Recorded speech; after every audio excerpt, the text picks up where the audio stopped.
Després dels 100 dies de govern de la govern actual, hem fet una mica l'anàlisi de totes aquelles 100 accions que ells van enumerar que farien els 100 primers dies. Bé, dit això, hem de dir que el 76% de les accions que ells van presentar no s'han complert. Un percentatge que és un 9% ja és d'un llegat de l'anterior govern, per tant del govern de Pau Ricomà, i hi ha un tant per cent, que és un 7%, que nosaltres diem que sí, òbviament, perquè són aquelles accions de govern que malament aniríem si no es fessin, com reunir-se amb la gent gran, per exemple. Per tant,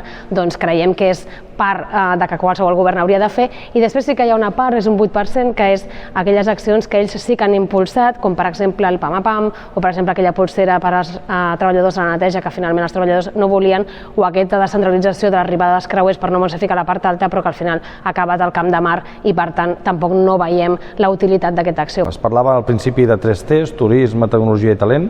No veiem que formi part de cap de les 100 primeres accions i per tant això és preocupant perquè és una manca de rumb, i a més aquestes 3 T's no són més importants que la C de cultura o la I d'igualtat. Per tant, són elements molt importants però que no tracen pròpiament un objectiu de ciutat. Cohesionar Tarragona i fer-la sostenible sí és un rumb de ciutat que entenem que no ha de ser només un llegat del govern de l'alcalde Ricomà, sinó que ha de ser un llegat de ciutat al llarg dels diversos mandats, una mirada de llarg termini.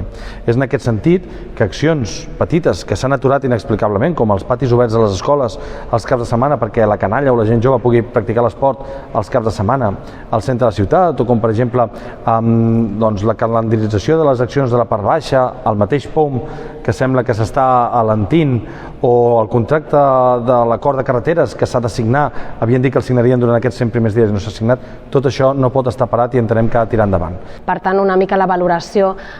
seria negativa, però sí que a la vegada diríem que totes aquelles propostes de ciutat que siguin bones per Tarragona i per als tarragonins, nosaltres estarem al seu costat, com hem demostrat votant sí al contracte de la brossa, perquè més enllà de lluites partidistes, la primera cosa i la més central és que Tarragona estigui neta i que els ciutadans hi visquin amb total tranquil·litat i seguretat.